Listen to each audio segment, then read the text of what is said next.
오늘 우리에게 주신 하나님 말씀은 사사기 9장 34절에서 45절까지의 말씀입니다. 아비멜렉과 그와 함께는 모든 백성이 밤에 일어나 네 떼로 나누어 세겜에 맞서 매복하였더니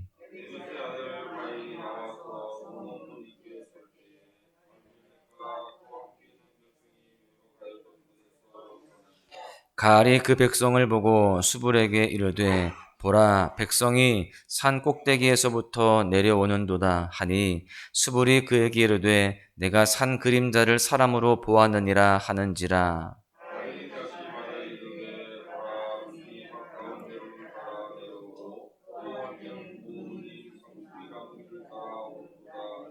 스불이 그에게 이르되 내가 전에 말하기를 아비멜렉이 누구이기에 우리가 그를 섬기려 하던 그 입이 이제 어디 있느냐?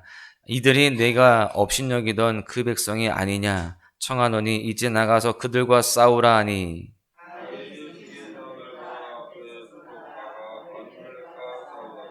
아비멜렉이 그를 추격하니 그 앞에서 도망하였고 부상하여 엎드러진 자가 많아 성문 입구까지 이르렀더라.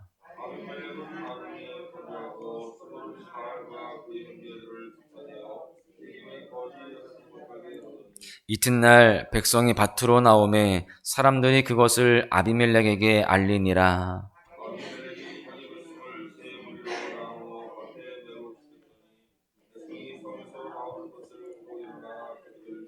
아비멜렉과 그 떼는 돌격하여 성문 입구에 서고 두 무리는 밭에 있는 자들에게 돌격하여 그들을 죽이니 아비멜렉이 그날 종일토록 그 성을 쳐서 마침내는 점령하고 거기 있는 백성을 죽이며 그 성을 헐고 소금을 뿌리니라. 아멘.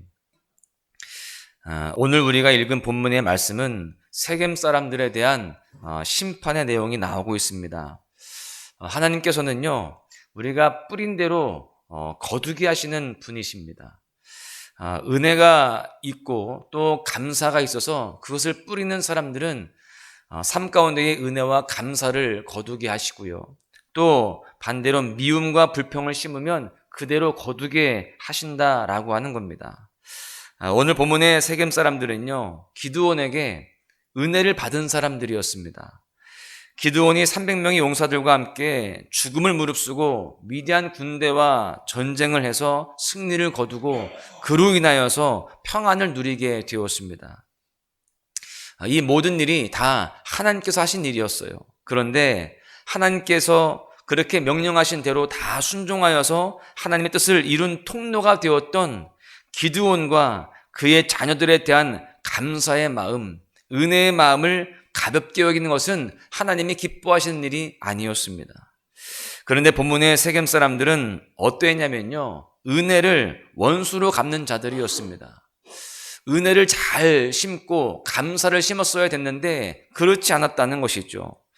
앞서 17절과 18절에 보시면 우리 아버지가 전에 죽음을 무릅쓰고 너희를 위하여 싸워 미디안의 손에서 너희를 건져냈거늘 너희가 오늘 일어나 우리 아버지의 집을 쳐서 그의 아들 70명을 한 바위 위에서 죽이고 그의 여종의 아들 아비멜렉이 너희 형제가 된다고 그를 세워 세겜 사람들 위에 왕으로 삼았도다. 기드온의 헌신과 수고를 통해서 평화를 누리게 되었는데 세겜 출신 사람 아비멜렉을 왕으로 세우기 위해서 그 기드온의 아들들 70명을 한꺼번에 죽이는 일에 세겜 사람들이 동조했다는 거예요. 이 세겜 사람들은 기드온에게 은혜를 받은 사람들인데 이렇게 원수로 갚는 그러한 모습이 되게 되었습니다. 세겜 사람들은 하나님의 은혜를 입었고 또 기드온에게 큰 덕을 입었습니다. 그렇다라고 한다면 더 선한 열매를 맺고 또 하나님이 하시고자 하시는 일들에 대해서 더 잘 감당하는 것이 마땅한 일이었는데 욕심에 치우쳐서 은혜를 원수로 갚게 되었다는 것입니다. 하나님께서 이러한 일을 가볍게 여기지 아니하시고요, 세겜 사람들에 대한 심판을 행하십니다. 오늘 말씀 39절에 보시면 가알이 세겜 사람들보다 앞에 서서 나가 아비멜렉과 싸우다가 기드온을 배신하고 아비멜렉을 왕으로 세웠던 세겜 사람들이 이제는요, 또 아비멜렉을 배신하고 가알이라고 하는 사람을 따르기 시작합니다. 배신을 하고 또 배신을 하는 상황이에요. 가알이 누군가를 보니까요, 앞선 말씀에 보니까 에벳의 아들 가알이라고 되어 있습니다. 에벳이라는 뜻이 무엇이냐? 종, 노예라는 뜻이에요. 종 출신 가알, 노예 출신 가알을 그렇게 따랐다는 것입니다. 물론 하나님 나라에서는요, 출신이 그렇게 중요하진 않습니다. 믿음의 사람 갈렙도요, 이방 출신이었고요. 또 라합도 기생 출신이었습니다. 또 사사 에훗은요, 장애인이었어요. 내세울 게 없는 사람이었습니다. 그러나 하나님께서는요, 그들의 출신 성분을 따지지 아니하시고 그들이 경건한 그릇으로 준비되었을 때에 그들을 하나님의 나라의 큰 일꾼으로 세우시고 사용하여 주셨습니다. 가알도 그의 출신 성분은 내세울 게 없었습니다. 출신 성분이 중요하지 않다는 거예요. 그런데 그 가알이 어떤 사람이었는가가 더 중요한 거죠. 어떤 사람이었는가를 보니까 그는요, 술 마시기를 좋아하고 유흥을 좋아하고 우상 섬기기를 그렇게 좋아하는 그런 사람이었다는 것입니다. 또 그가 한 말을 살펴보면은 가알은요, 경솔하게 말하는 사람이었습니다. 말에 실수가 많은 사람이었다는 것이죠. 가알의 내면은요, 형편없고 볼품없는, 신뢰할 것이 없는 그런 사람이었다는 것입니다. 그런데 놀라운 것은 이러한 가알을 세겜 사람들이 지도자로 세워서 따르는 것입니다. 세겜 사람들이 하나님의 은혜를 가볍게 여기고 하나님의 은혜를 업신여기면서 살아가는데 그들이 지금 어떤 길을 가고 있는가를 보니까요, 망하는 길을 선택해서 가고 있습니다. 배신하고 또 배신해서 그렇게 악한 사람, 잘못된 사람, 하나님이 기뻐하지 아니하시는 사람을 따르고 있는 것이죠. 41절에 보니까 아비멜렉은 아루마에 거주하고 스불은 가알과 그 형제들을 쫓아내어 세겜에 거주하지 못하게 하더니, 세겜 사람들이 지도자로 세운 가알이 전쟁에 패하여서 쫓겨나게 되었다는 것입니다. 세겜 사람들이 망하는 길을 향해 치닫고 있는데 그 이유가 무엇입니까? 그들이 하나님의 은혜를 소중하게 여기지 않았고요, 하나님의 일하심을 업신여기다가 이렇게 되었던 것입니다. 우리는 하나님의 은혜를 소중히 여겨야 할 줄로 믿습니다. 그 은혜에 대해서 늘 감사하며 더 그 은혜를 사모하며 살아가야 되는 거예요. 하나님의 일하심에 대해서 신뢰하면서 하나님을 늘 의지하고 또 그 하나님과 동행하는 삶을 살아가야 마땅한 줄로 믿습니다. 그럴 때 하나님께서 더 큰 은혜를 베풀어 주시고 우리를 부족하지만 더 크게 사용하시는 그런 역사가 있게 될 줄로 믿습니다. 본문 38절에 보시면 스불이 그에게 이르되 내가 전에 말하기를 아비멜렉이 누구이기에 우리가 그를 섬기려 하던 그 입이 이제 어디 있느냐? 내가 업신여기던 그 백성이 아니냐? 청하노니 이제 나가서 그들과 싸우라 하니, 지금 스불이 가알에게 말하기를 그 입이 어디 있느냐 이렇게 말합니다. 가알이 경솔한 사람이라고 이야기했는데요, 실제로 그의 말이 경솔했습니다. 네가 그렇게 말했는데 너 그 입이 어디 있느냐 이렇게 얘기하는 것이죠. 28절 29절에서 아비멜렉이 누구냐? 이 백성이 내 수하에 있었더라면 내가 아비멜렉을 제거하였으리라. 아비멜렉에 대해서 아주 가볍게 말합니다. 세겜 사람들이 자신을 지도자로 세우고 인정하니까 그만 웃주라는 거예요. 야, 아비멜렉 별거 아니야. 내 앞에 있으면 내가 그를 그냥 단숨에 제거했을 거야. 그렇게 쉽게 가볍게 말을 했던 것이죠. 믿음의 사람들은 어떻게 살아가야 될까요? 어떻게 반응하며 살아가야 될까요?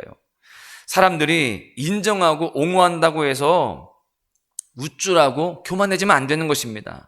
하나님의 은혜가 아니면 아무것도 되지 않는 줄 알고 하나님 앞에 더욱더 겸손할 줄 알고 그렇게 겸비한 삶을 살아가야 되는 것입니다. 하나님의 사람에게 최고의 모습은 겸손으로 무장하는 것입니다. 하나님이 허락하시면 안 되는 일이 없고 또 하나님이 허락하시지 않으면 되는 일도 안 되는 줄로 아는 철저하게 일의 주권이 하나님께 있음을 고백하고 겸손을 잃지 않아야 된다라는 것이죠. 그런데 가을은요, 세겜 사람들이 인정하기 시작하니까요, 우쭐해졌습니다. 세겜 사람들이 지지하는 것 같으니까요, 아비멜렉이 자신 앞에 있으면 당장이라도 해치울 수 있을 것 같은 그런 생각을 하고 그렇게 말을 하였습니다. 그리고 그 말이 자기에게 들리는 거예요. 그래서 자기 실력은 알지 못하고 아비멜렉이 눈앞에 나타났을 때 자기가 해치울 수 있을 줄 알고 덤볐다가 패하고 쫓겨나게 되었던 것입니다. 여러분, 사람들이 인정하지 않을 때 겸손한 것은 어찌 보면 당연한 것입니다. 그런데요, 많은 사람들이 인정할 때도 겸손할 줄 알아야 되는 것입니다. 하나님의 은혜가 아니고서는 아무것도 안 되는 줄 알고 스스로 작게 여기고 겸손해야 되는 거예요. 하나님의 은혜로만 가능합니다. 하나님이 앞장서셔야 됩니다. 그렇게 고백하면서 겸손하게 따라가는 거예요. 그럴 때 하나님이 일하시고요, 하나님께서 놀라운 역사로 우리 삶에 펼쳐주시는 것입니다. 오늘 본문의 가을이 사람들의 인정을 조금 받으니까요, 마음이 높아져서요, 내가 아비멜렉을 해치울 수 있다, 그렇게 말을 하였습니다. 자신이 한 말이 자신에게 들리는 거예요. 입이 먼저 나가는 거거든요. 아무 생각 없이, 먼저 필터링 없이 먼저 그냥 막 나가는 거죠. 말에 실수가 많은 사람들이 그렇잖아요. 그런 말이 자기에게 들려져서 자신의 생각을 결정하는 겁니다. 난 정말 그렇게 할 수 있구나, 그렇게 생각하게 되어지고요, 교만하게 되어지는 것입니다. 그러다가 넘어지는 것이죠. 여러분, 그렇습니다. 어떤 말을 하든지 우리 영혼이 먼저 듣고, 또 영혼은요, 듣는 대로 생각하고 행동에 옮기게 되어 있습니다. 그렇기 때문에 우리가 항상 하나님의 주권을 인정하는 말, 하나님을 높이는 말, 하나님의 일하심을 신뢰하는 겸손한 말을 해야 할 줄로 믿습니다. 그러면 우리의 영혼이 듣고요, 생각을 떠올릴 때에 주님의 일하심을 인정하는 생각을 하게 되어지고요, 그 생각이 떠오르면 주님을 더욱더 신뢰하고 그 가운데 역사가 나타나게 되는 것입니다.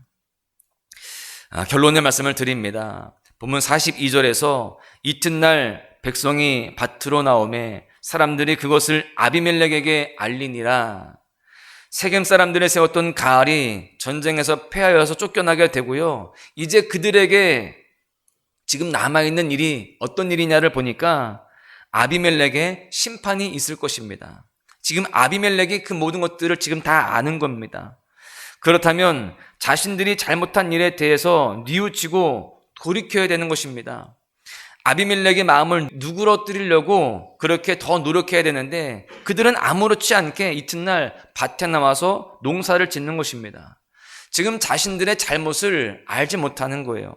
여러분, 그런데 생각해 보십시오. 열심히 농사를 짓는다 한들 그 열매를 거두기 전에 어떤 일이 있을까요?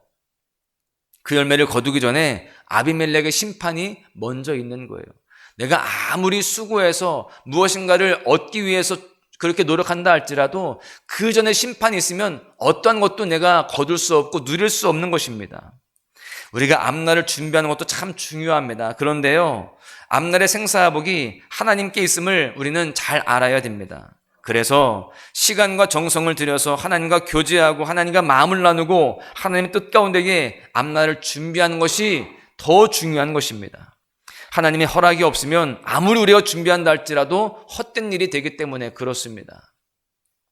그렇게 우리는 하나님과 더욱더 가까이 하며 하나님의 그 형상을 닮아가고자 더욱 힘쓰며 살아가야 할 줄로 믿습니다. 그것이 가장 좋은 준비이고 또 확실한 준비가 되어지는 것입니다. 그렇게 하나님의 은혜와 진리를 뿌릴 때에 우리는 은혜와 승리의 열매를 거두게 될 것입니다. 감사를 뿌릴 때에 감사 열매를 풍성히 맺으며 삶의 축복을 누리게 될 줄로 믿습니다. 바라기는요, 오늘 하루 하나님의 은혜 안에 거하시고 은혜의 씨앗을 심으심으로 은혜 열매를 풍성히 거두는 복된 하루 되시기를 간절히 축복합니다. 그렇게 승리 열매를 많이 맺어가시기를 다시 한번 주님의 이름으로 간절히 축원합니다. 예수 야방의 소망, 예수 우리의 위로자. 주는 온 땅에 영원한 소망. 예수 어둠 속의 빛. 예수 변함없는 진리. 주는 온 땅에 빛이 되시네. 우리 위해 죽으시고 다시 사신 생명의 주. 우리 위해 죽으시고 다시 사신 생명